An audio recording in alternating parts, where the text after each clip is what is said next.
Delighted to be joined here in New York by the one and only ABEL Sanchez. How are you, sir? I'm doing well. How are you? Very well. A very busy weekend. You've got Friday and Saturday, Alex Acevedo and also Gennady Golovkin. Let's talk about Alex first of all. Tell us a little bit about Alex. How good is he? You know, this is the second training camp with me in Big Bear. He's progressing very well. He came to me with an undefeated record, and hopefully we can continue that tomorrow, or Friday that is.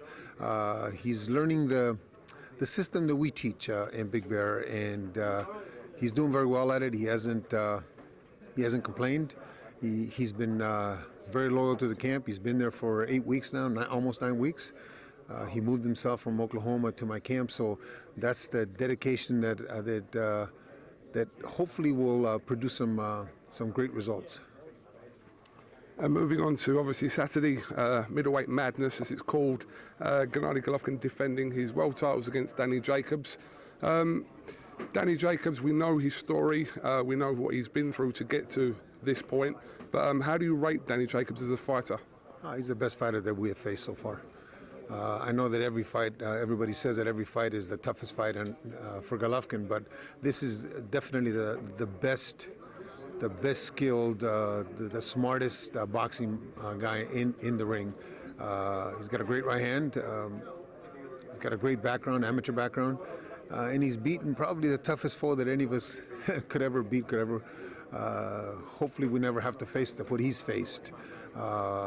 Golovkin will be just another man inside the ring. I don't think Danny will be intimidated like some of the other guys have because he's gone through harder things. We know that he can punch. We know what he did to Peter Quillen. We know all that. So going into the fight, there won't be no surprises because we know who we have in front of us. Obviously, you're no stranger to Gennady being linked with fighters from south and north of the middleweight division, but obviously there's still talk of Billy Joe Saunders from England. He wants that last belt. This is a fight that I'm assuming that if he comes through Saturday, Gennady, that he's going to want that fight. Well, yeah, there has been rumors. I think that Saunders has put them out because there hasn't been anything from our side. But if that is being negotiated, maybe Tom hasn't told us, and we're successful on the 18th, and that fight happens, like they said, in Kazakhstan sometime in June, then yeah, that's the fourth belt. If we're successful there, then it opens up a lot of doors for Golovkin. It opened up, he's done what he wanted to do at middleweight. Now, is there a possibility? I don't know. I couldn't tell you today, but is there a possibility of him moving up? It could be, because he's done what he wanted to do. The only thing that would be left on his plate that he wants to do is break the great Bernard Hopkins' record of 20 defenses in the middleweight division in a row.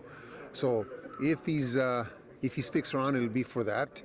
But if it is made in Kazakhstan, that would be what? I think this is 18, that would be 19, so it'll be one more to tie it anyway. I just, right now we have Jacobs in front of us, and that's a tough hurdle.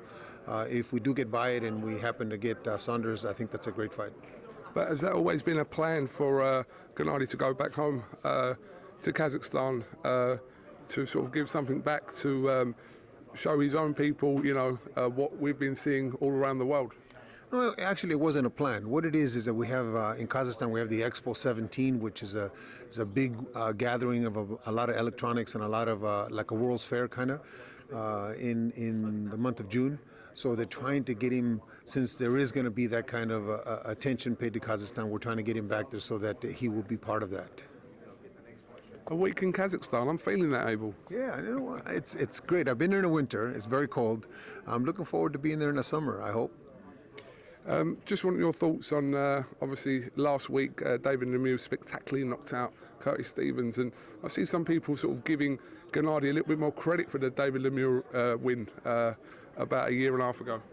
Yeah, well, I've said for a long time, Gennady is like an onion. There's a lot of layers to him. There's a lot of untapped areas in his skills that he hasn't had to use yet. The Lemieux fight was a fight that he fought in a style that wasn't like any other fights that he had fought before. But Lemieux knocking out Curtis Stevens, I think, is a result of what Golovkin did to Curtis, and I think Curtis was a shell of himself at that point. But give credit to Lemieux. He did what he needed to do and caught him with a great shot. I hope Curtis is okay, and I hope he continues, but Lemieux did look good. All right, Abel. Like I said before, we can talk about any other fight. He has a huge fight this Saturday night here at Madison Square Garden before he can even think about anyone else. Absolutely. Danny Jacobs is a formidable challenge. I think that he represents, you know how there's those moments where you think there's a miracle about to happen. He is called the Miracle Man, and he's got the possibility of upsetting the apple cart for us. He's got the possibility of getting 3 belts for himself. So we hope that it's the kind of fight that it shows on paper. We hope that the fans are treated to a great fight, and I hope, and of course, I hope that we come out victorious. But Danny's got a heck of a chance. Just a quick word on Canelo fighting Julio Cesar Chavez. Obviously, Canelo being linked with Golovkin for endless time, it seems. But what are your thoughts on that fight on May the 6th? Okay. I believe Canelo should win, but I believe that Julio will scare Canelo and Oscar a couple times during the fight, maybe even drop Canelo. I think it's a difficult fight for both guys, but Canelo's youth, Canelo's hand speed, Canelo's combination punching, I think will be the key, and he'll win a decision. But I look forward to the fight, but I also look at making sure that I don't turn from the TV, because I think that Canelo will get hurt a couple times. Okay, Abel, listen, thank you very much for your time. Best of luck to both your fighters this weekend, and hopefully we'll catch up with you soon. Thank you very much. I actually have another young man fighting on Friday night also here, Alex, and I also have a young man fighting, two on the Golovkin card. I have Sergey Boachuk fighting the first fight on the card, and then I'm working with Ryan Martin, who's been in my camp now for about 8 weeks. I'll rephrase that then. Best of luck to all your fighters fighting this weekend. Thank you very much. Thank you, Abel. Versus Jacobs, Middleweight Madness, Saturday, March 18th.